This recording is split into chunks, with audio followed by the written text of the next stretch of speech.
Hello and welcome to the online version of the workshop presentation for our Cambie Corridor Phase 3 Fall 2015 workshop series. This online presentation recaps the information presented at the Phase 3 workshops for Sub-Area 5 held on November 21st, 2015. This workshop is focused on the Oak Ridge-Langara neighborhood, discussing the area from about Woodstock Avenue to Langara Golf Course and from Ash Street, just west of Cambie Street, to Ontario Street. Supporting materials used at the workshop are available at vancouver.ca/Cambie Corridor. The workshop started with this introductory and overview presentation, followed by a session looking at the proposed Phase 3 focus areas, and a second session looking at the unique sites and areas within the neighborhood. The session was wrapped up with a short questionnaire to get participant feedback on the workshop itself.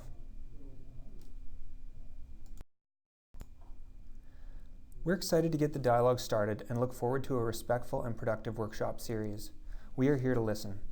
This means that success is hearing from everyone who wants to share their perspective today. It means providing a safe and accommodating environment for input, engaging in respectful dialogue, and acknowledging that every participant brings information, points of view, and ideas to contribute. Many of you are likely familiar with the Cambie Corridor plan, but as a reminder, it's intended to guide new growth and development in the Cambie Corridor with a plan for land use, supporting infrastructure, and amenities. It's intended to provide clarity about what can or can't be done with a property. Cambie Corridor planning started in 2009 with the terms of reference outlining a three-phased planning process. In 2010, Phase 1 set high-level planning principles to guide planning for the overall corridor. In 2011, a plan was prepared to guide land use and building form for properties along major streets in the corridor, and to provide some early guidance on amenities, public benefits, and the design of the public realm. This plan is guiding the new development underway in the corridor today. We are now in Phase 3 with the objective to explore opportunities for more ground-oriented housing and more options for families with children. It is also an opportunity to explore options and considerations for unique sites or areas within the corridor. And Phase 3 will further coordinate amenities and public benefits and provide more direction for the design of public space. When talking about Phase 3 focus areas, people often ask what we mean by ground-oriented housing. Ground-oriented housing can take several forms, and the following few slides provide some examples of the more common ground-oriented housing types. Townhouses are a key form. This example shows a courtyard row house with a row of units at the front of the property and a row at the back. This configuration creates a courtyard space in the middle of the site. Stacked townhomes are another form with units above and below one another, each with their own door to the ground level or outdoor space. Townhousing can also take the form of a traditional row house with units arranged side by side, having access from both the front and rear of the site. Triplexes are another form of ground-oriented housing, and these can be arranged with units one above the other or located side by side on the site. Duplexes are another type of ground-oriented housing, with dwellings arranged either front to back or side by side on the site. Small house infill at the lane with a single-family house or duplex is another form, and this is often done with heritage properties. So why do Phase 3? Phase 3 provides an opportunity to advance citywide goals around affordability, livability, and sustainability. We know the Cambie Corridor and the overall city have a large number of single-family homes and apartment options, without a lot of options in between. Phase 3 can begin to explore more housing options to fill this gap in the housing continuum. We also know there's a lot of development activity happening in Phase 2 areas along the major streets, and Phase 3 provides an opportunity to create a built-form transition to surrounding single-family areas. It's also an opportunity to create greater clarity and certainty about the future of shoulder areas beyond Phase 2. And Phase 3 provides an avenue to explore more housing options for Vancouver's diverse and growing population, especially for families with children. The Phase 3 planning process started in spring 2015, and we're now nearing the end of Step 1 of a 4-step process that's expected to take about 2 years. And through the Fall 2015 workshop series, we want to specifically talk about the proposed focus areas for exploring potential change. We'd like to confirm and refine the focus areas with the input from these workshops, and we'd like to explore how different ground-oriented housing types, like townhouses, could fit in these focus areas. We'd also like to talk about some of the unique sites and areas within the corridor, discussing what's important about these sites or areas, and getting feedback on key considerations for future change. The workshops for the Oak Ridge-Langara area, also referred to as Sub-Area 5, are the 9th and 10th workshop of 11 we will be holding in 6 sub-areas in the overall corridor. We're holding these workshops throughout October and November, moving from north to south, engaging in local level discussion and getting input from each of the unique neighborhoods along the corridor. While this workshop is on focus areas and unique sites, we know there's more to talk about in Phase 3. Future dialogue will include discussion of things like transportation, public amenities, the design of public space, and housing policy. So how will the workshop input be used? The feedback and input will be collected at each of the workshops. It will then be taken away and analyzed by staff, both from a technical and policy lens, thinking about things like housing, character and heritage considerations, urban design, and the overall objectives of Phase 3. That analysis will be used to prepare recommendations in combination with policy development as we move through the next steps in the planning process. And there will be ongoing consultation throughout Phase 3. Before getting into the workshop discussion on focus areas, we want to provide a bit of background on the corridor and its population. We know the corridor has a high proportion of households with children at about 29% compared to 22% in the city overall. This is consistent for the central portion of the corridor, the area of discussion at this workshop. About 34% of the corridor population indicates Chinese languages as their mother tongue. This is about 44% in the central portion of the corridor. As is typical in other South Vancouver neighborhoods, the corridor is predominantly single-family, with a majority of owners versus renters, and about 56% of dwelling units in the central portion of the corridor are in a single-family house. Within the corridor, there is a unique concentration of heritage and character homes in the King Edward area north of 25th Avenue. About 63% of single-family dwellings in this area, north of King Edward, were built before 1940. This is an important consideration for Phase 3, as this change is notably moving south of King Edward Avenue. We are now going to get started in the first part of the workshop, looking at the proposed focus areas. We worked through a number of criteria for the overall corridor and feel we are fairly close in defining a focus area for discussing potential change. The focus areas are shown in gray on the map to the right. Unique sites are shown in blue and will be discussed later in the presentation. The focus area criteria looked at areas one block off Phase 2 apartment areas that are covered by the approved Cambie Corridor Plan policy. It also includes areas adjacent to major project sites, like the RCMP site and Langara Gardens. The criteria also looks at a buffer area in Marpole, west of Phase 2 properties on Cambie Street, and this is based on direction from the Marpole plan. The criteria also includes property along Oak Street, building on the Marpole plan and Oak Ridge-Langara policy statement, and this will look at both sides of Oak Street. This slide shows the specific portion of the corridor under discussion at this workshop. It generally stretches from Woodstock Avenue to Langara Golf Course and from Ash Street, just west of Cambie, to Ontario Street. The next few slides show more detail about the neighborhood under discussion at this workshop.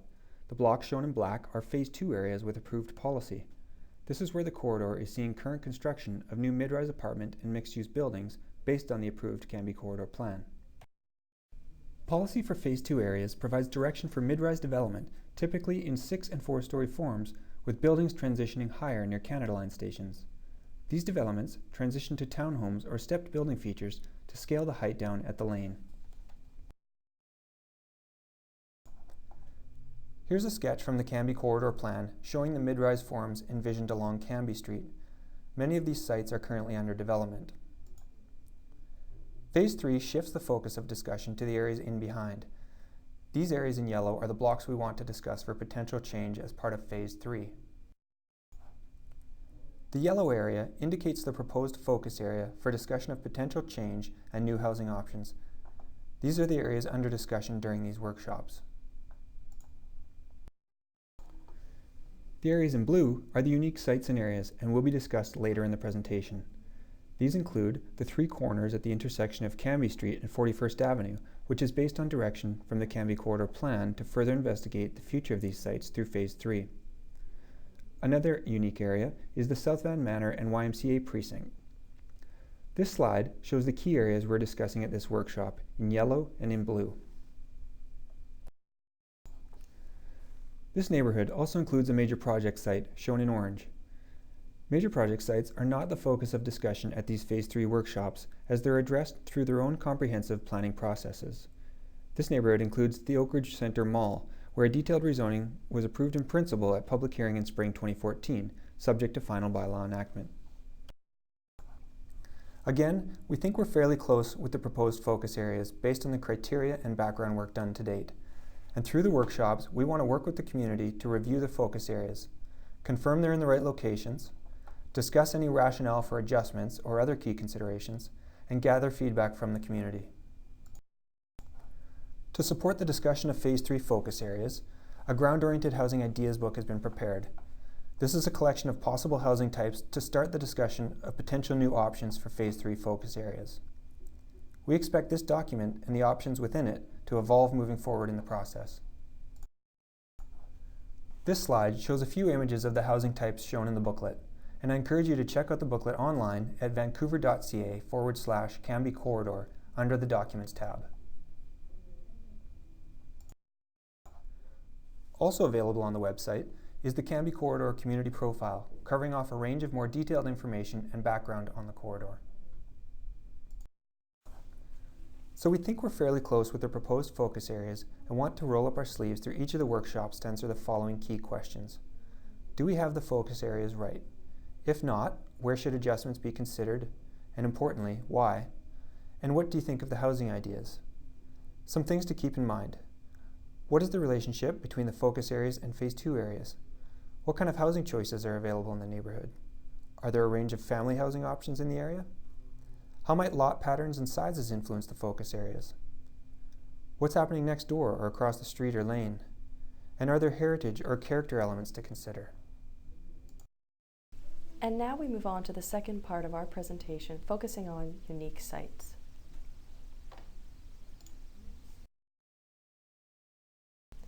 Unique sites are different than the focus areas. They are typically larger sites with unique conditions. For example, they may have rental or seniors housing on them. They may have commercial uses, or they may provide city serving or even regional or provincial serving functions. Also, most of them have been flagged in previous planning and policy work. For example, the Riley Park South Cambie Community Vision, the Oak Ridge Langara Policy Statement, or the Cambie Corridor Phase 2 Plan. Some of this planning work is over 20 years old at this time. For Sub-Area 5, where we're spending our time on today, there are two unique site areas, the three-corner sites across from Oak Ridge Centre at 41st and Cambie, and South Van Manor and YMCA Precinct. These sites are an important part of the corridor fabric, and we want to discuss their role in the neighbourhood now and into the future. As noted, these sites are all very unique with different existing assets and offering different opportunities, requiring a thoughtful site-by-site exploration in the planning process. Now, our first unique site area is the three corners located at West 41st Avenue and Cambie Street. The Phase 2 Cambie Corridor Plan allows for up to 12 stories at these three corner sites. However, the plan also includes direction to revisit these sites in the Cambie Corridor Phase 3 planning program, which is why we're looking at them today.